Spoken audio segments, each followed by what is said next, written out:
There we are. Okay. Woo! That's telling me I'm live, I guess. So we're just doing a reading from an old, yeah, there it is, oldie but goodie. Relax Your Neck, Liberate Your Shoulders by Eric Franklin. And he likes to use images and imagery to help you find movements or help you explore movements. And this was a highly recommended. Eric Franklin is highly recommended in the movement field. Because in when we teach Pilates, we got to use words and touch to cue intrinsic motor movement, which is it definitely requires a lot of imagination. It's unlike gross motor movement. It is you can't say just lift your finger and then that happens, because we're talking about soft tissue and coordination of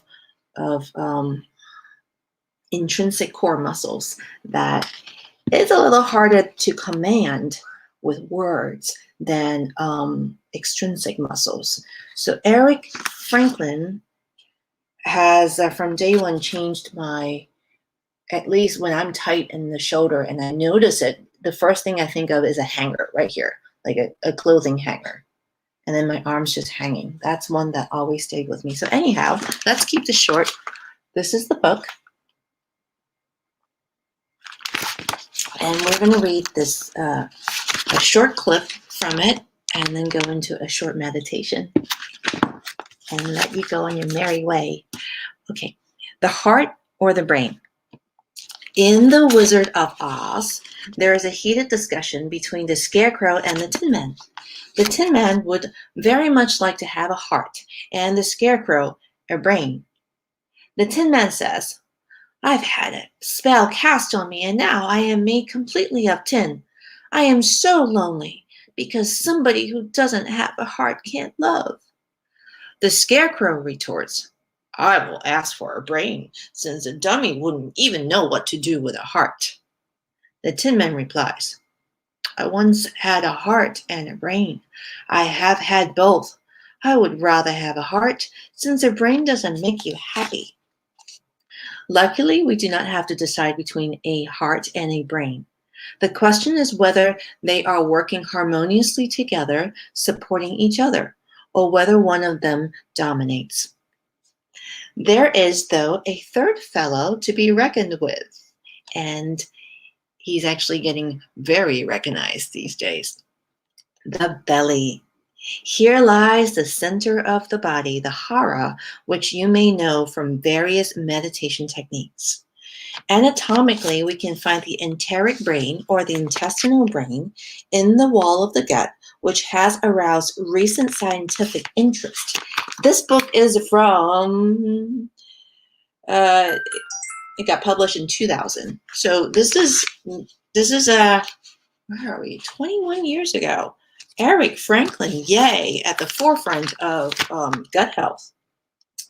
In the intestinal wall, there's a two-layered. Maybe you should turn your phone off before you do live stream. All right. In the intestinal wall, there is a two-layered neuroplexus, which is so extensive that it can be looked on virtually as a brain in its own right. It is connected with the rest of the body through an important nerve, the vagus. The enteric brain combines many aspects of the central nervous system. It has as many neurons as the spinal cord and produces the same neurotransmitters and hormones as the brain. The vagus influences our emotions through its connections in the brain and has even been proposed as the site of an implant to ward off anxiety. A less invasive technique is the use of organ exercises to balance the enteric brain with the heart and the head brain, which sounds a lot like body talk. In daily life, many decisions are taken from the gut. We sometimes do things because they feel right, and then the head brain later finds a justification for our action. Notice the sequence of events. But the impulse for the decision came from our belly. The enteric brain could be called a primitive or primeval brain. I've never heard that word before. Primitive, yes. Primal, maybe. Primeval is like a mix between primal and medieval. Okay. Primitive animals have only an enteric brain. It is located where it counts, in the mouth, and controls food intake. With humans, the enteric brain is still there where the nutrients are absorbed, in the intestines. Nothing is supposed to get into the system that is not good for it. Y'all might know I have a little fascination with the small intestine still. Discernment. Love it. Life situations need to be digested too. And if they are unpalatable, we feel it in the belly. Our digestion doesn't work properly. We don't feel well. If the enteric brain is not well and the head brain is affected, we get in a bad mood. Both with our verbal and other kinds of expression become more and more negative. The reverse is also possible. When we are not able to digest something with our mind, then the enteric brain is affected. Stress causes digestive problems. The enteric brain takes hours to absorb nutrients. The head brain wants to devour them in 3 minutes. The enteric brain can be compared with the nourishing earth. It is our one constant factor while the head is on its crazy train, making plans and analyzing situations. In the middle sits the heart, right between those two, which can only manifest itself when the brain and the belly are working together harmoniously. Devotion, love, and bliss cannot be expressed in the middle of a fight between the belly and the brain. So I'm going to stop there so we can get into the meditation, but just a quick share. Yesterday when I was driving, my 4-year-old in the back, in his car seat, just driving along, he says, "Mama, your head is spinning again." I said, "What do you mean?" And he says, "There's too much on your mind." So he blows me away like all the time. This morning he had all kinds of toilet paper on the ground, and he says, "Mom, look, gravity happened," which means he didn't do it now. But what I'm trying to share is your people around you could feel what's going on in here, and he basically pointed out an imbalance at the moment. It's like, okay, I gotta check in for a minute. So anyhow, here is the quick meditation. Okay, the first one. Here we go. Visualizing the enteric brain. Let me put some music on. Okay. Lie down comfortably on a mat.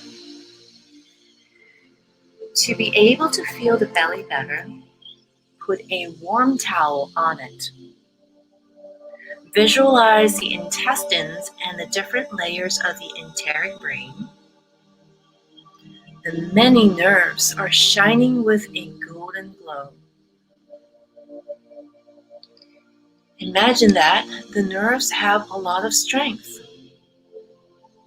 and know exactly what is good for us.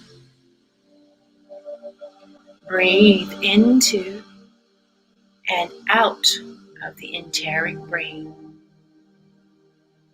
With every breath, the cells of the enteric brain shine brighter. Feel how the back, the shoulders, and the whole body relax.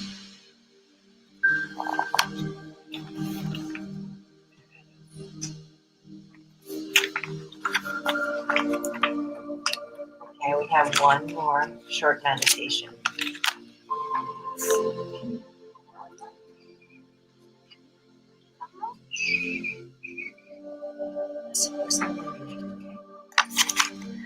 Okay, here we go. Bringing energy into the belly. It's not working out. Hold on. Hey. Hey, baby, I'm on the live. Can I call you back? I really have to. Mom? Yeah. Mom? Mm-hmm. I'm trying to get something from... This is real life. I'm trying to get something from the box. I'll get it for you in 2 minutes, okay? Promise. Okay, bringing energy into the belly. Sit on a chair with an upright and relaxed posture. Feet on the floor, hands lying on the belly. Breathe a few times gently into the belly. Now imagine that energy is sinking from the head, neck, and shoulders into the belly. If you can't imagine energy, choose a metaphor like a soft golden light that streams from the shoulders and the neck to the belly. Concentrate on your belly and imagine it is filled with energy or light. Visualize your brain and let it relax on this new foundation of energy in the belly.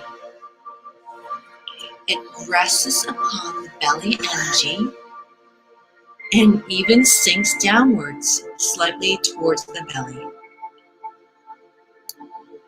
Feel the connection between the enteric brain and the head brain, an exchange of energies that is equal in both directions, like two ascending and descending elevators next to each other.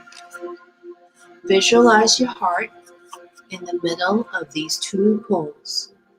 It is floating, carried by balanced head and belly brain energies. Exercise this regularly. Even if you only have time for 5 minutes, you will see that it is worth it.